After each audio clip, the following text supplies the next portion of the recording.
The views expressed on the Nova Society are those of the panelists and guests and do not necessarily reflect the views or opinions of the Phoenix Research Institute or any institution which any panel member is associated. Reproduction or dissemination, other than for the purpose of education or information without the express written permission of the Phoenix Research Institute or Nova Society Media, is strictly prohibited. Welcome back to the Nova Society.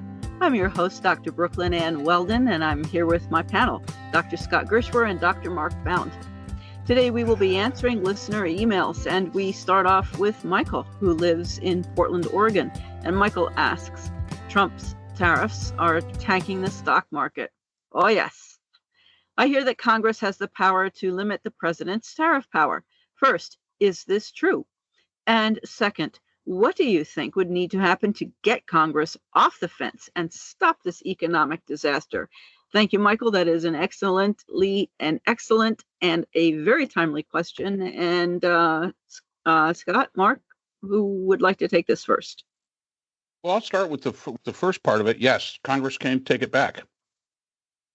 I mean, it's really not all that hard for them. They actually can take it back. Congress, again, controls the purse strings.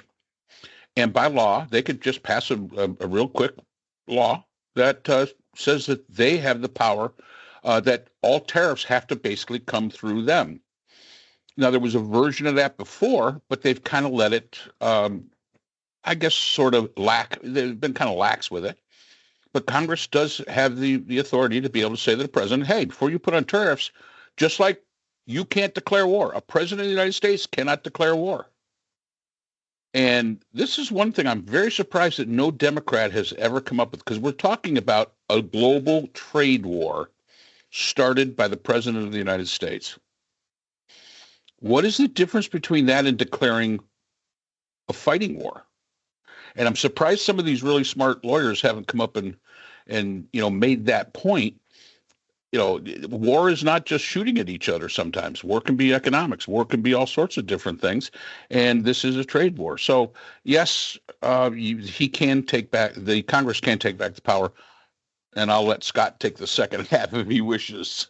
Well, I mean, actually, I'm going to disagree a little bit there, because I think that the Republicans in Congress have actually turned over through legislation a lot of the power to levy tariffs on other people. And I would have to dig back more than I've had the chance to do to see what that legislation is and where it resided and where it came from. But right now, Chuck Grassley has, is like 90 years old, has put out a bill that would allow Congress to claw back some of the power, the constitutional power over tariff presidency, which they handed over to Trump, in the first place.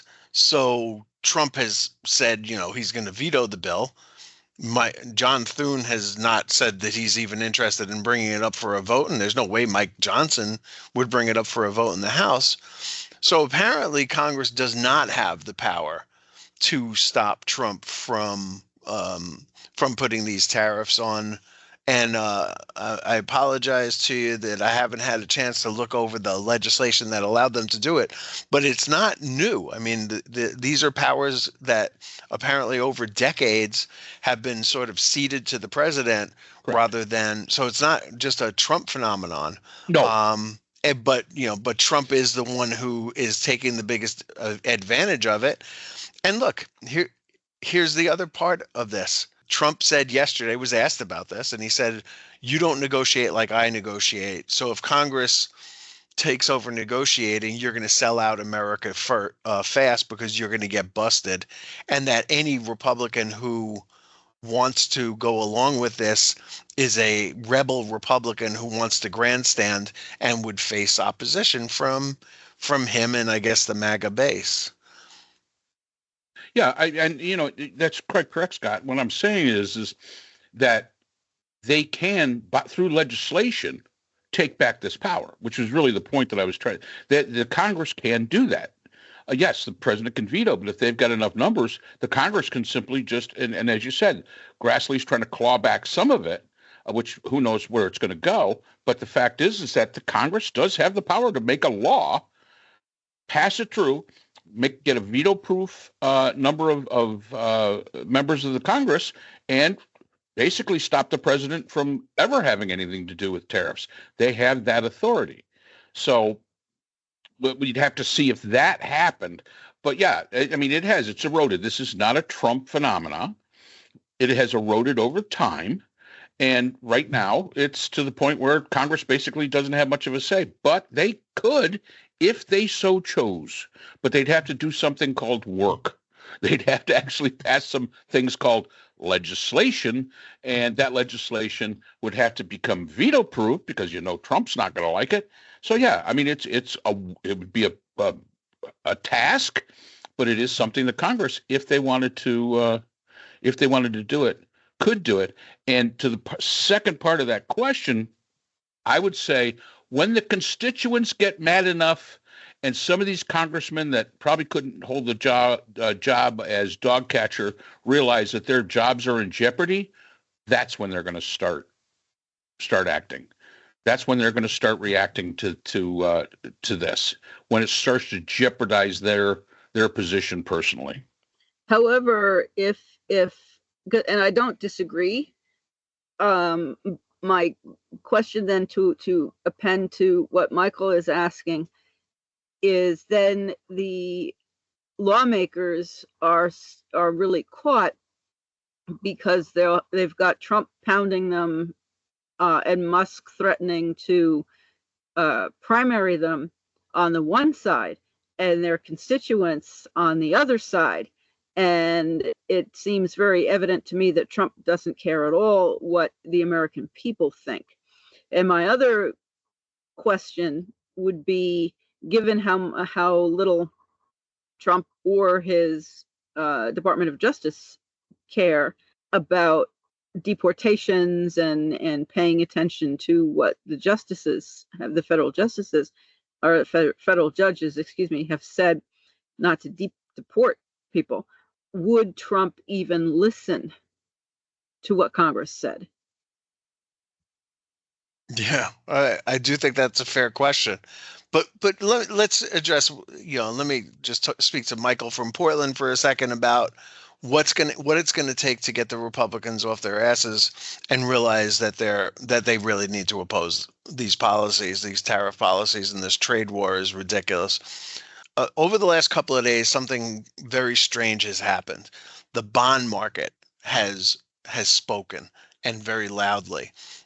Generally speaking, when there's trouble in the economy and there's a big sell-off of stocks and a fear of recession, investors go to the safety of the bond market. And when that happens, yields go down and prices go up.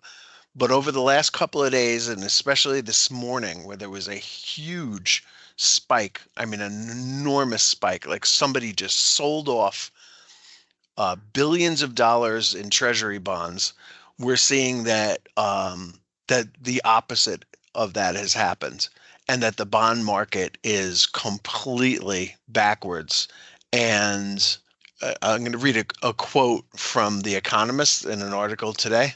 It's only natural for investors to conclude that the country's sovereign debt has become less safe. Similar jitters apply to the currency. The shift in sentiment was underlined by analysts at Goldman Sachs, a bank and American mascot, in a note published yesterday, April 8th. By putting both consumers and corporate profits at risk, they argue, the new trade restrictions could crack the central pillar of the strong dollar. And so what Trump has done basically is hem in businesses. There is no place to run. And if Congress doesn't, get that message that they need to stop this now, they need a circuit breaker now to stop Trump from basically destroying the position that the United States of America has had for the past 80 years. This is the moment. I mean, this really is beginning to feel like the end of the American century, or whatever you want to call it, because these tariffs have completely destroyed other countries' faith in our country and our dollar, and they are beginning to look elsewhere for safe havens for their investment. This is a situation that we're in that it has not, I don't think we've ever seen anything even close to it before. And other countries are seeking out other places to run to, whereas they always used to run to us. And one of those places, let me just get to this. There are two other, I guess the EU's debt, buying up EU bonds and buying up Japanese bonds, rather than having them buy our bonds to prop up their governments and their economies. Other investors and other countries are looking at those places to go to find a safe haven, not the United States of America anymore. So I think we're in a truly frightening position right now. And I really do think that people need to, Congress needs to act. Is probably too afraid to do so.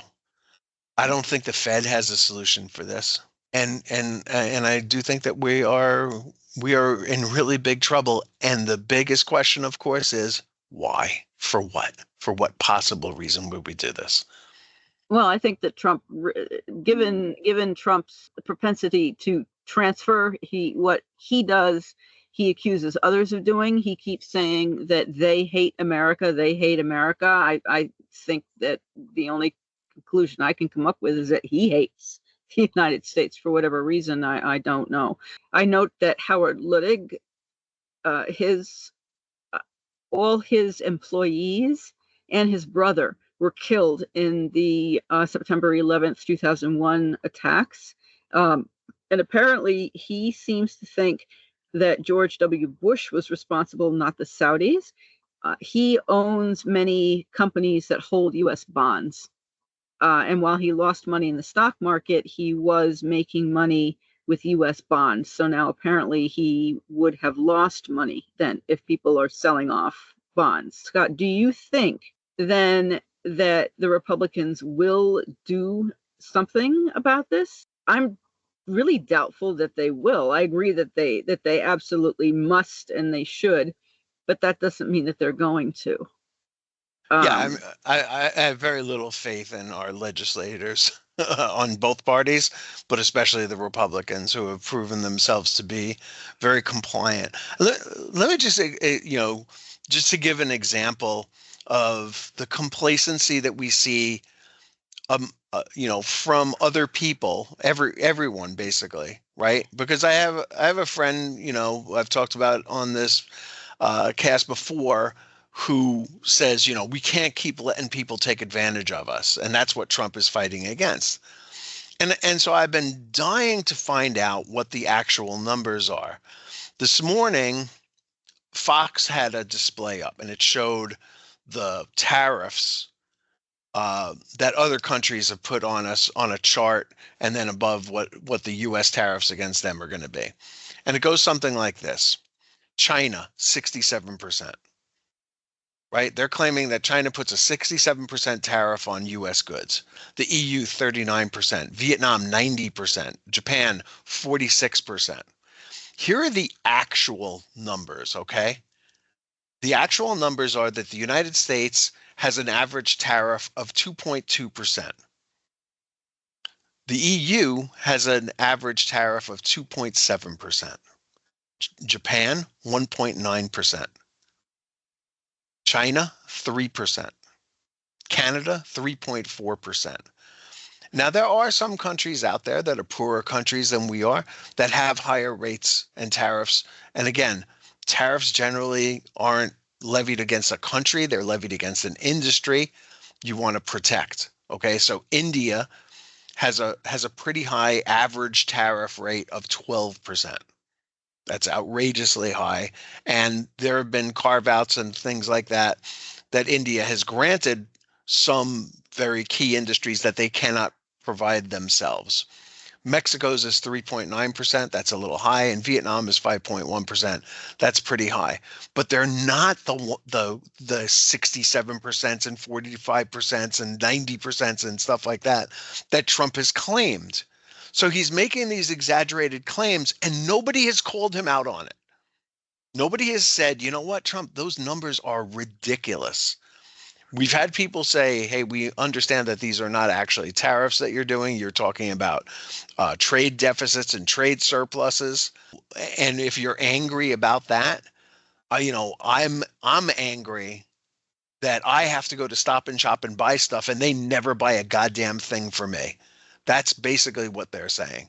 We use these other countries' comparative advantage when it comes to low wages and lower costs of energy, and let's face it, lower human rights in some very big cases, especially these collectivist countries in Asia. And we use them as a supermarket for ourselves. And now we're angry at the supermarket. It makes absolutely no sense at all. And to tank the global economy, to destroy faith in the United States dollar, is insanity, which really kind of does make you think, is he doing this on purpose? And if so, who benefits? And I hate to get into conspiracy theories, but I really wish he would work harder at dispelling the myth that he's in Putin's pocket. Yeah. And, supposedly, just reading up on this, tomorrow, or in the next couple of days, the U.S. will announce major tariffs on imported pharmaceuticals. So that is going to take the elderly, who really rely the most on pharmaceuticals. And I could say, as a member of AARP, once you turn 50, they start sending you all sorts of stuff. Actually, when you're 48, they start sending it to you. They're very worried about these tariffs. I mean, you get little email alerts from and AARP is a fairly conservative kind of group, and they're concerned about this. And now they're going to hit pharmaceuticals. Can you imagine what that's going to do to the price of drugs in the United States? I mean, it's going to have a massive impact. And to Michael's question, when those people rise up against those congressmen and congresswomen, and basically, do a little bit more yelling at the town halls and, start really showing their displeasure, hopefully in 2026, I think that's when you're going to start seeing, you're going to see a change. Hopefully, though, that we have enough time to totally turn this around. And there's been a lot of talk that even if Trump was gone tomorrow, nobody trusts the United States anymore. So yeah, you know what, and they're right too, because the strength of the United States has been our system and the system of voters, and 49.7% of the voters of the United States have chosen to return this Nimrod to office, and it is not working out very well. And the United States and the rest of the world must be looking at us going, how could you do this? It's like signing up to take a ride on the Titanic again. Why would you do it after what happened last time? Yeah. And yet they did. And I don't understand. I have friends who vote for him. I have friends who still, as I said before, defend him because they say that, we've been taken advantage of. There is zero evidence of the fact that we've been taken advantage of. Have we sacrificed for the good of the world? Yeah, probably. But we are, the greatest country in the history of the world. And that's part of the responsibility that comes with the benefits of this. And I've worked for enough foreign companies to know that when they come here, they're in amazement all the time at the abundance of the beauty of this place. And they are, stunned by our stupidity. And I don't blame them. Nope, neither do I. Thinking even if we get rid of Trump, who was not necessarily in the best of health or whatever, we'll have bratty, loudmouth, very unpleasant and very creepy couch protector J.D. Vance as president, and he's certainly not any better. No, so I disagree with that because I don't know all that much about JD Vance other than I find him repulsive, but he's no Trump, and that's the biggest thing. Like, is nobody else in the world could do what Trump is doing right now. For whatever reason it is, he has this hold on people. And I've speculated about this before that supposedly only about 21% or something like that of people can be hypnotized. He's got them all. He's done that. He's hypnotized them. I don't understand what the draw is, but there is a real draw. There is real charisma. There is real whatever. He's got it. And he long has had it. And I don't understand it because it's got no appeal to me at all. But I do acknowledge that he has it, but I don't think anybody else on this planet has what that is. And very rare through history have we found somebody who can galvanize an entire nation or at least half a nation the way he has. And, and lead you right into the abattoir and you go willingly in there. That is what we are seeing. And I don't think that JD Vance could do anything about it. My best case scenario, because I know you're dying to know, is that these other governments come over, send representatives over here, trade representatives, and Japan and South Korea are coming first, and that they're going to say, you know what, we're going to lower our tariffs to the actual amounts that they are right now, that they actually are. And Trump is going to say, look at that.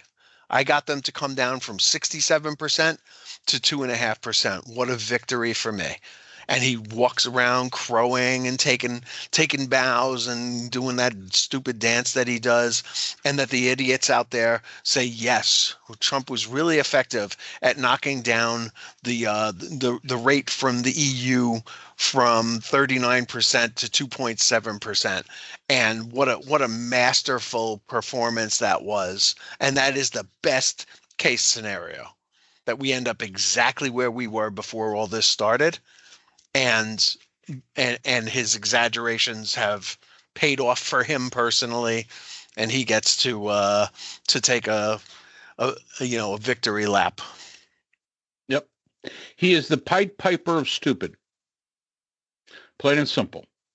And I agree with Scott. I don't know where his charisma comes from. It doesn't do anything for me, but there's something there. And I also agree with Scott in the sense that the world looks at us and says to themselves, we never realized the absolute self-destructive stupidity that exists in the United States. And I think that's where we sit.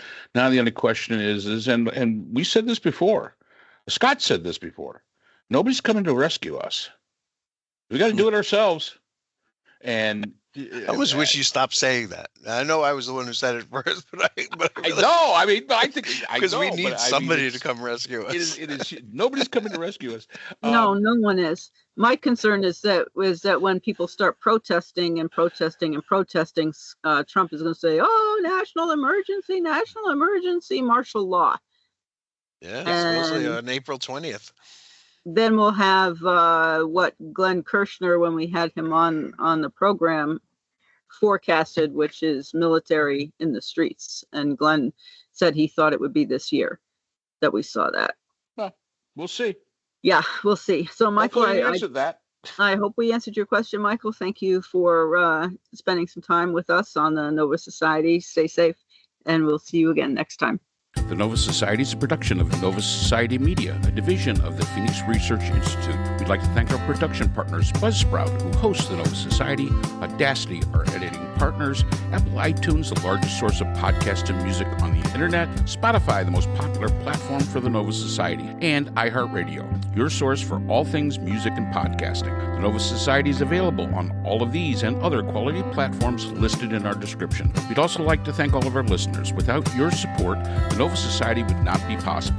If you have a question or comment, we can be reached at nova.society.podcast@gmail.com. So for Dr. Brooklyn Ann Weldon, Dr. Priscilla Hobbs, Dr. Scott Gershwer, and all of us here at the Nova Society, I'm Dr. Mark Bound. Remember, the true power in society is knowledge. Thanks for listening, and we will see you again next time. We'd like to thank our sponsor for this episode, BH Conflict Resolution Services, a full-service dispute resolution firm offering expert and cost-effective mediation services to couples, groups, and businesses.